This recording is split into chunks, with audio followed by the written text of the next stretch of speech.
नमस्कार, स्वागत आहे तुमचं मुंबई तकमध्ये। आज खरं तर जे मंत्रिमंडळ आहे त्याचा विस्तार पार पडलेला आहे। नागपूरचे जे राजभवन आहे त्या राजभवनाच्या प्रांगणामध्ये आज एक सोहळा पार पडला आणि या सोहळ्यामध्ये महायुतीच्या 39 मंत्र्यांनी शपथ घेतलेली आहे। आपण बघतोय की सर्वाधिक 19 मंत्र्यांनी भाजपचे 19 मंत्री आहेत त्याच्यामध्ये, ज्याच्यामध्ये शिवसेनेचे 11 मंत्री आहेत आणि राष्ट्रवादीच्या 10 मंत्र्यांनी या सगळ्या सोहळ्यामध्ये शपथ घेतलेली आहे। अनेक नवीन नावं या सगळ्या मंत्रिमंडळामध्ये पाहायला मिळत आहेत।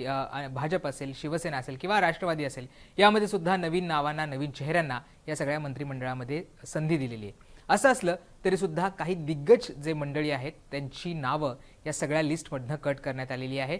त्यांना यावेळेस मंत्रिपद देण्यात आलेलं नाही आहे। अशी कुठली नावं आहेत, कुठल्या पक्षामधले कुठले नेते आहेत, हे सगळं आपण या व्हिडिओच्या माध्यमातून समजावून घेऊयात।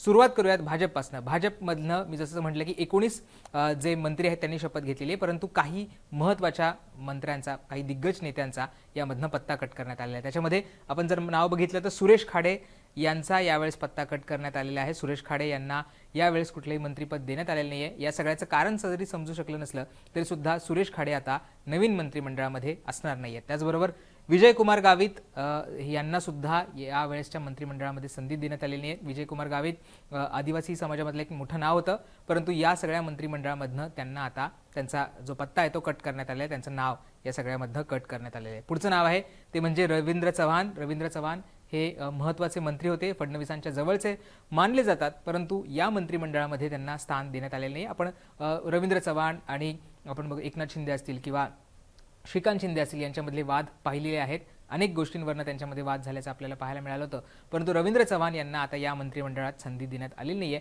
असं म्हटलं जातंय की रवींद्र चव्हाण यांना कदाचित भाजपचं प्रदेशाध्यक्षपद दिलं जाऊ शकतं, कारण चंद्रशेखर बावनकुळे यांना आता मंत्री करण्यात आलेले, त्यांना कॅबिनेट मंत्री म्हणून या सगळ्या मंत्रिमंडळात त्यांची वर्णी लागलेली आहे। त्यामुळे रवींद्र चव्हाण जर मंत्रिमंडळात नाही आहेत तर त्यांना आता कदाचित भाजप पक्ष संघटनेमध्ये मोठी जबाबदारी देऊ शकतं। पुढचं नाव आहे ते म्हणजे सुधीर मुनगंटीवार। सुधीर मुनगंटीवार ज्येष्ठ नेते राहिलेले आहेत, भाजपचे अनेकदा मंत्री राहिले आहेत, परंतु त्यांचं सुद्धा नाव या सगळ्यामधनं कट करण्यात आलेलं आहे। सुधीर मुनगंटीवार हे खरं तर लोकसभेला सुद्धा चंद्रपूरमधनं उभे राहिले होते, तिथे त्यांचा पराभव झाला, परंतु विधानसभेमध्ये ते आमदार म्हणून निवडून आले। असं असलं तरी सुद्धा या लिस्टमध्ये, या मंत्रिमंडळ विस्तारामध्ये त्यांचं नाव घेण्यात आलेलं नाहीये, त्यांचा समावेश करण्यात आलेला नाही। त्यामुळे सुधीर मुनगंटीवार यांना सुद्धा पक्ष संघटनेमध्ये कुठली जबाबदारी दिली जाते का पक्ष नेतृत्व त्यांच्यावर नाराज होतं आणि त्यामुळे त्यांचा पत्ता कट करण्यात आलेला आहे, हे सगळं येत्या काळामध्ये स्पष्ट होऊ शकेल। पण इंटरेस्टिंगली भाजपने यावेळेस अनेक नवीन नेत्यांना सुद्धा संधी दिलेली आहे।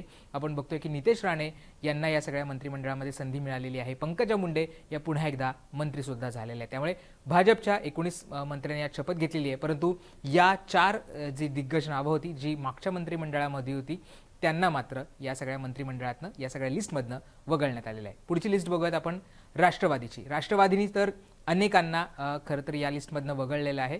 अनेक दिग्गज नावं या लिस्टमधनं आता नाही आहेत। तर त्यातलं मधलं पहिलं नाव जर आपण बघितलं तर दिलीप वळसे पाटील, एक महत्त्वाचे नेते, अनेक वर्ष मंत्री राहिलेले आहेत, शरद पवारांच्या जवळचे मानले जायचे। अजित पवारांसोबत ते जेव्हा महायुतीमध्ये सहभागी झाले त्यावेळेस सुद्धा त्यांना मंत्रिपद देण्यात आलं होतं, सहकारासारखं मोठं खातं त्यांच्याकडे देण्यात आलं होतं, परंतु या मंत्रिमंडळामध्ये त्यांचा आता समावेश करण्यात आलेला नाहीये। आता अजित पवार दिलीप वळसे पाटील यांच्यावर नाराज आहे का? कारण गेल्या अनेक काळापासून दिलीप वळसे पाटील यांनी शरद पवार यांच्याबद्दल सहानुभूती दाखवली होती, शरद पवारांबद्दल गौरवोद्गार सुद्धा काढले होते। त्यामुळे दिलीप वळसे पाटील यांचा पत्ता का कट करण्यात आलेला आहे हे आता अजित पवारच स्पष्ट करू शकतील।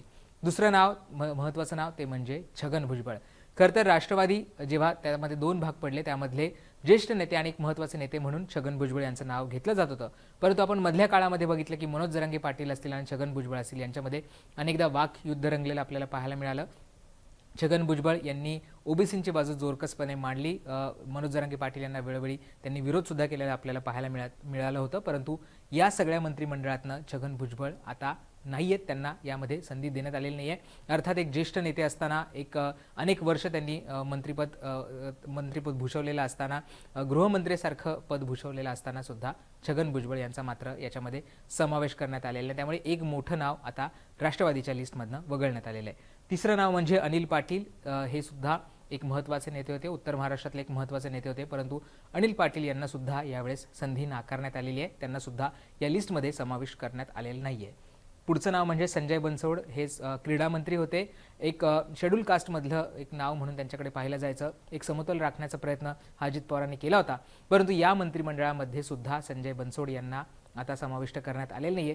त्यांचं सुद्धा नाव या सगळ्यामधनं वगळण्यात आलेलं आहे. आणि शेवटचं नाव म्हणजे धर्मराव बाबा आत्राम. धर्मराव बाबा आत्राम हे सुद्धा एक महत्त्वाचं नाव, ज्येष्ठ नेते राष्ट्रवादीमधले, परंतु धर्मराव बाबा आत्राम यांना सुद्धा या सगळ्यामधनं वगळण्यात आलेले. आदिवासी नेते म्हणून त्यांच्याकडे पाहिलं जायचं. विदर्भातलं एक राष्ट्रवादीतलं महत्त्वाचं नाव म्हणून त्याच्याकडे पाहिलं जायचं, परंतु धर्मराव बाबा आत्राम यांना यावेळेस संधी नाकारण्यात आलेली आहे.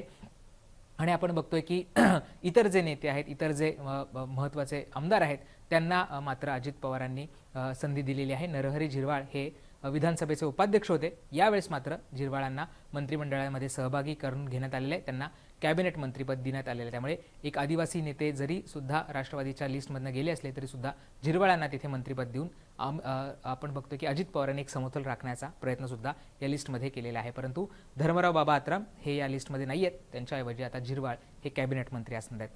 शेवटचं पक्ष बघूयात तो म्हणजे शिवसेना. शिवसेनेमधनं सुद्धा 3 महत्त्वाच्या नेत्यांचा पत्ता कट करण्यात आलेला आहे, ज्यांच्याबाबत अनेक वाद होते, त्यांच्या वक्तव्यांबद्दल वाद होते. त्यांना या मंत्रिमंडळामध्ये समाविष्ट करून घेण्यात आलेलं नाहीये. त्याच्यामधलं पहिलं नाव म्हणजे तानाजी सावंत. तानाजी सावंत यांची अनेक वक्तव्य गेल्या मंत्रिमंडळामध्ये, गेल्या टेन्युअरमध्ये चर्चेत आली होती. मग ते हाफकिनसारखा मुद्दा असेल किंवा अजित पवारांबाबत त्यांनी केलेलं वक्तव्य असेल, याच्यामुळे नाराजी उमटली होती. महायुतीमध्ये सुद्धा याच्यामुळे नाराजीचा सूर होता. तानाजी सावंत हे यांचं जे मताधिक्य आहे ते सुद्धा यावेळेस घटलेलं आपल्याला पाहायला मिळालं.